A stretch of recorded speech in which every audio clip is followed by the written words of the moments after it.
నమస్కారం. గోపాల్ సాముద్రిక శాస్త్ర అధ్యయనానికి స్వాగతం. గోపాల్ సాముద్రిక శాస్త్ర అధ్యయనంలో మనం అనేక రేఖలు గుర్తుల గురించి తెలియజేసుకుంటూ ఈరోజు ఒక ముఖ్యమైనటువంటి గుర్తు గరుడ రేఖ.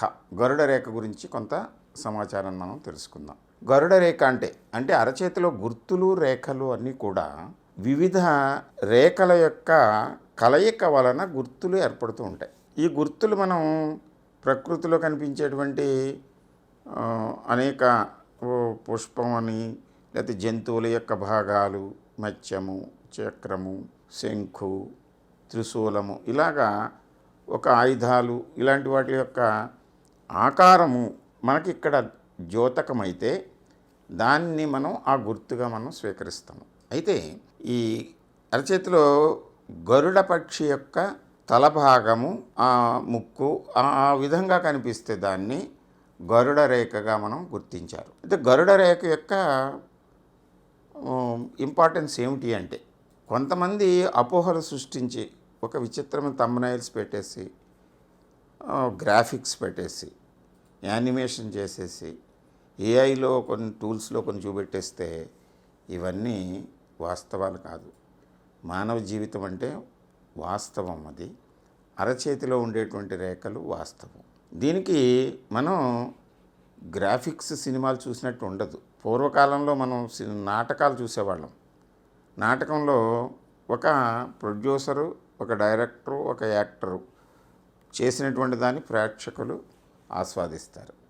ఈ 4 స్టేజెస్లో ఆ డైరెక్టరు, ఆ నిర్మాత ఏ రకంగా, స్టేజ్ మేనేజరు నిర్మాణం ఎలా చేశారో, ఏ డైలాగ్స్ రాశారో వాటిని యథాతథంగా యాక్టరు అనుసరించాలి.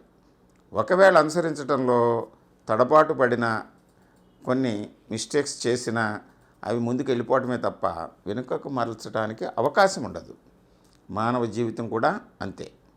అది వాస్తవం.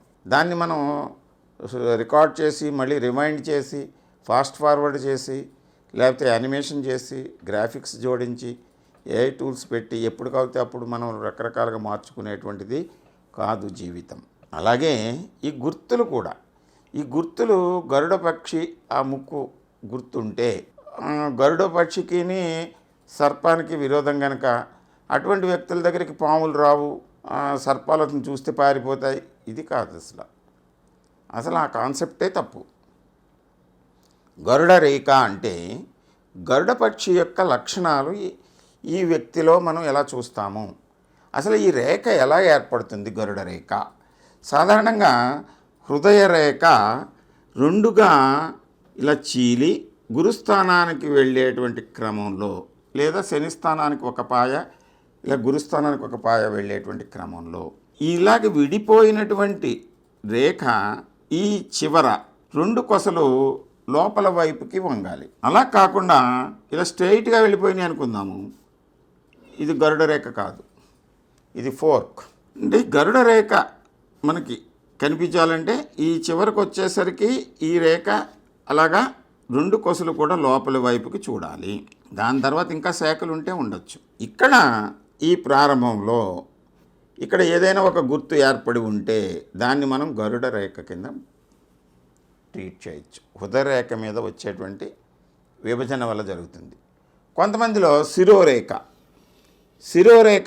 చివరికి వచ్చి ఒకటి ఓ బ్రాంచ్ ఇలాగా చంద్రస్థానం వైపుకు, కుజస్థానం వైపుకి తిరిగితే ఇక్కడికి వచ్చిన తర్వాత మళ్ళీ కుజుడి వైపుకి మళ్ళీనా ఈ పైన ఉండేటువంటి శాఖ ఇలాగా లోపలికి మళ్ళీనా, దీన్ని కూడా గరుడ రేఖగా మనం గుర్తించవచ్చు.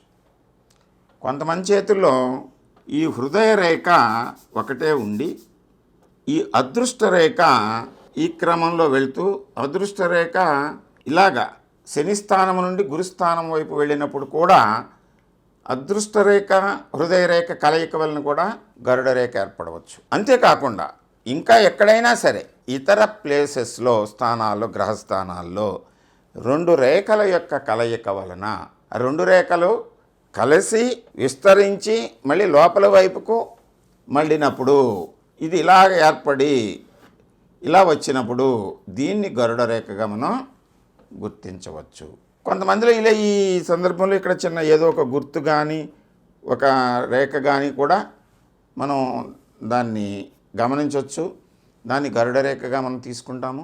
గరుడ రేఖ యొక్క ప్రాధాన్యత ఏమిటి అంటే, గరుడ పక్షిని మనం గమనించినప్పుడు అది అత్యంత వేగంగా ఆకాశంలో 2 కిలోమీటర్ల ఎత్తున ప్రయాణం చేస్తూ అది ఆహారం కోసం వేటాడినప్పుడు భూమి మీద ఒక నేలపైన చిన్న చిన్న మొక్కలు అవి రాళ్ళు ఉన్నటువంటి మధ్యలో కూడా ఏదైనా ఒక క్రీచర్ అంటే తొండ కానీ బల్లి కానీ పాము కానీ, ముఖ్యంగా సర్పానికి దానికి ఈ సర్పము ఒక పక్క నుంచి ఇంకో పక్కకి ప్రయాణం చేస్తూ ఉంటుంది మెలికలు తిరుగుతూ. ఆకాశంలో ఎంతో ఎత్తు నుంచి ఆ గరుడ పక్షి చూస్తే దాని యొక్క వీక్షణ అంటే అంత ఎత్తు నుంచి కూడా అది స్పష్టంగా దాన్ని గమనించేటువంటి శక్తి కలిగి ఉంటుంది. రెండవది, ఇది వేగంగా పైన ఎగురుతూ కింద ఇంకొక దిశలో వెళుతున్నటువంటి ఒక క్రీచర్ని అంత దూరం నుంచి అంచనా వేసి ఎంతో వేగంగా దీని గమనాన్ని గమనించి, ఇది ఇక్కడ ఆకాశంలో ఇక్కడ ఉన్నప్పుడు ఇక్కడ నుంచి ఒక పక్షి ఒక జీవి ఇలా వెళుతున్నప్పుడు ఇంత 2 కిలోమీటర్ల ఎత్తు నుంచి కూడా దీని దృష్టి దాని యొక్క వేగాన్ని దీని యొక్క వేగాన్ని గమనించుకుంటూ అత్యంత వేగంతో ఇది కిందకు వచ్చేసరికి ఇది కొంచెం ముందుకు కదిలినా అది ఎక్కడికి వెళ్ళినా సరే దాన్ని క్యాచ్ చేసి తీసుకువెళ్ళి దాని ఆహారాన్ని సేకరించుకుంటుంది. అంటే ఇక్కడ మనం తీక్షణమైనటువంటి దృష్టి, ఏకాగ్రత, వేగము, సమయాన్ని అంచనా వేయటము ఇవన్నీ కూడా ఈ గుర్తులో మిళితమై ఉంటాయి. ఇటువంటి గుర్తు కలిగినటువంటి వ్యక్తులు తాము చేపట్టేటువంటి ఏ కార్యక్రమాన్నైనా సరే అత్యంత సూక్ష్మ దృష్టితోటి, తీక్షణ దృష్టితోటి దాని యొక్క ఫలితాన్ని వీక్షించి ముందుగానే అంచనా వేసుకుని తగిన విధమైనటువంటి కార్యాచరణ వేగాన్ని జోడించి క్రమంగా దాన్ని ఆచరణలో పెట్టి, అంటే వేగంగా అక్కడి నుంచి ఇక్కడికి కదిలి దృష్టి ఇక్కడ ఉంది, దీని యొక్క కదలికను అక్కడి నుంచి అంచనా వేసింది. అది దీని వేగాన్ని అంచనా వేసి అది ఇక్కడికి వచ్చి ఆ ఎరను అతి లాఘవంగా పట్టుకుని వెళ్ళిపోతుంది. అలాగే సముద్రంలో పైన ఈదుతున్నటువంటి చేపలను కూడా అది పైనుంచి చూసి పట్టుకుని వెళ్ళేటువంటి లక్షణం దానికి ఉంటుంది. అంచేత ఈ వేగాన్ని, తీక్షణ దృష్టిని, ఏకాగ్రతను, సమయాన్ని అంచనా వేయటము ఇవన్నీ కూడా ఒక వ్యక్తిలో ఉన్నాయి అంటే అతని చేతిలో గరుడ రేఖ ఉంది. గరుడ రేఖ ఉన్నటువంటి వ్యక్తులు ఏ విషయాన్నైనా సరే సమర్థవంతంగా, వేగవంతంగా, తీక్షణ దృష్టి పెట్టి ఏకాగ్రతతోటి ఆ ఫలితాన్ని సాధించి అత్యంత ఉన్నత స్థితికి ఎదిగేటువంటి అవకాశం ఉంటుంది.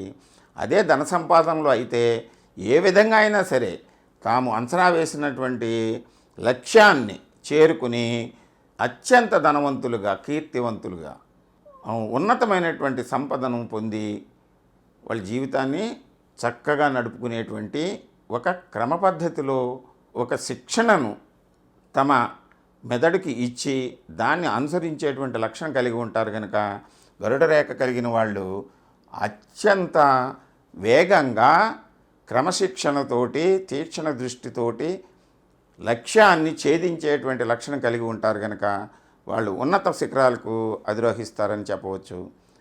ఈ విధంగా మనం గరుడ రేఖను గురించి అన్వయం చేసుకోవచ్చు. అటువంటి వ్యక్తుల్ని మనం ఆ విధంగా గుర్తించవచ్చు. మరొక అంశంతో మరలా మనం ఇంకొక ఎపిసోడ్లో కలుసుకుందాం. అంతవరకు నమస్కారం.